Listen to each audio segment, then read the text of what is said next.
મારા દુશ્મનને સૂરજ બપોવાય. હા, તમે વિશ્વાસઘાતી છો. રેવા દે ગંગાજળિયા રા, રેવા દે. હા, હાઉ ખોટું આળ સડાવમાં અમે તો તારા હામૈયે આવ્યા છીએ બાપ. લે મીણબાઈ, સુનાળાના ધણીને સાંડલો કરીને કંકુ ચોખાથી વધાવ બેટા. રા આપણા આંગણે પધાર્યા છે. ગર્વાપતિ ગંગાજળિયા રાને ઘણી ખમ્મા. ક્રોડ દિવાળીઓ રાત તપે તમારા. હાય માં, રા તો ફરતો છે બેટા. મને હિન્દુ ગાદીના આંકડા પહેલેથી જ ઉકલી ગયા છે. મીણબાઈ, રા નસે ફરતો, પણ રાનો દી ફરતો છે બાપ. રાનો દી ફરતો છે. તું તો સારણની દીકરી છો, કાવ બિયાતી છો.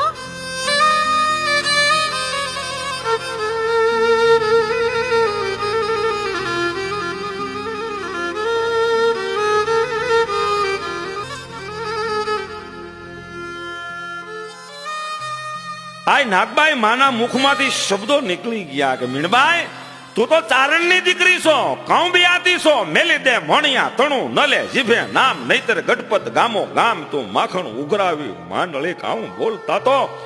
એ મીણબાઈ આઈનું સ્વરૂપ કાલ રાત્રિ જેવું ભયાનક ભયંકર બની ગયું.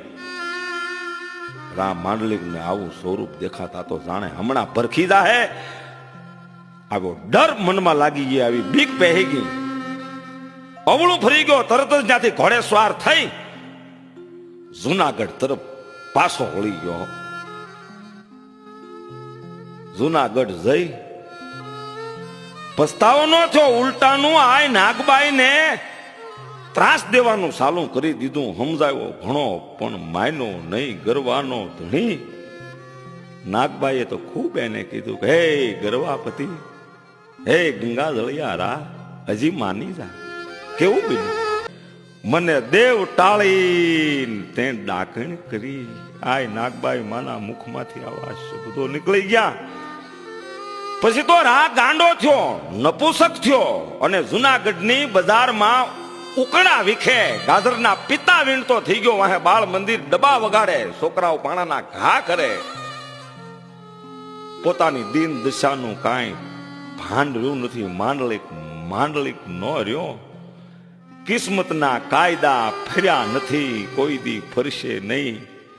નાગબાઈના હરાપે માંડલિક ભટકતો